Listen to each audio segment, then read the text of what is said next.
Hello, Mr. BNSF Train here, back with another look at Trackmaster Greatest Moments. And here we have, that's right, Ferdinand.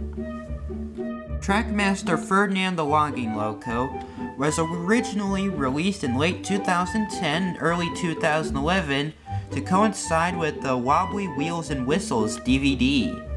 It odd that he wasn't released with the Misty Island Rescue Pack, but Bash and Dash were, and the third pack was Percy and the Search Cars.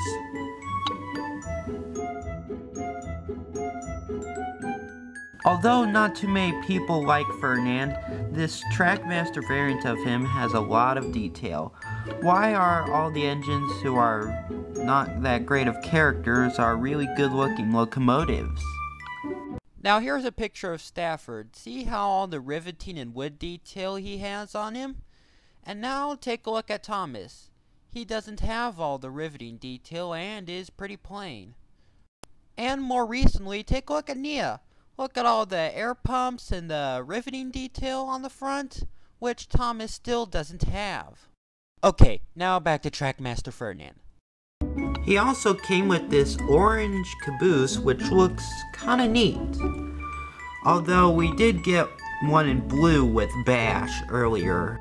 Some things I should point out is that Ferdinand has two wheels in the axles in the front, although his cylinder isn't really done that well, and there's a gap between the frame and the boiler, and I'll have to show you where the battery goes later. It's pretty different.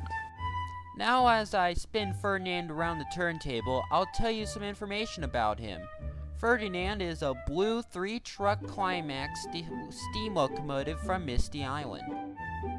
He is the quieter of the three engines and usually only says, "That's right!" every episode. After helping Thomas get back to Sodor, he, Bash, and Dash work log trains between Sodor and Misty Island to the Sodor Search and Rescue Center.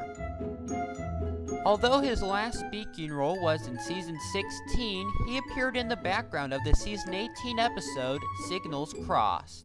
Additionally, Sir Topham Hatt has a portrait of a Climax locomotive hanging in his office. Ferdinand has recently been made in Adventures and Thomas Wood, so he might return sometime soon. And before he came to Sodor, he had a very weathered appearance to him, which I kinda like. Okay, now to show you how you put the battery in Ferdinand.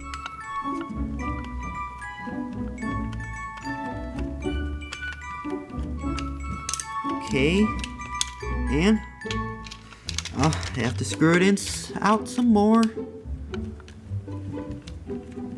I think that should do it. See? The boiler comes off. I'm kinda surprised Mattel gave Ferdinand a whole new way to disassemble the engine to put the battery in. I would just expect like a normal flat with the motor underneath the battery like in Charlie, Bash, and Dash. But I think his motor is the exact same as the one used in Thomas, Percy, and Toby.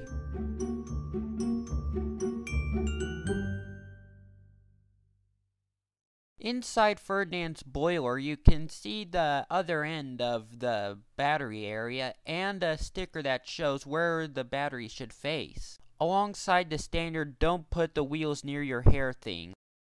This here is supposed to show how deep Ferdinand's smoke box goes when you remove him from the frame. You can see here that his back bunker closest to the cab is a little taller and closer than it would normally. I think this is to accommodate the motor. In a TV series, he had an offset door and window on the back of his cab. Ferdinand's third truck, or tender, is slightly longer in Trackmaster form and carries wood, which wouldn't happen in his basis because his firemen would have a hard time reaching it. I put a picture of a real 3-truck Climax.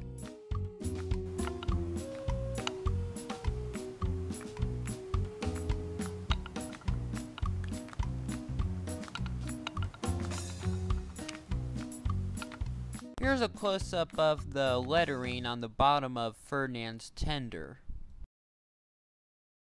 And here's the orange wooden logging caboose, which is pretty amazing. I kinda like this one better than the blue one that came with Trackmaster Bash.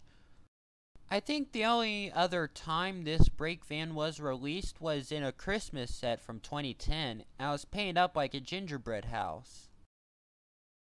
Like Ferdinand's tender, this also says T9050 on the bottom. Now it's time to get Ferdinand running.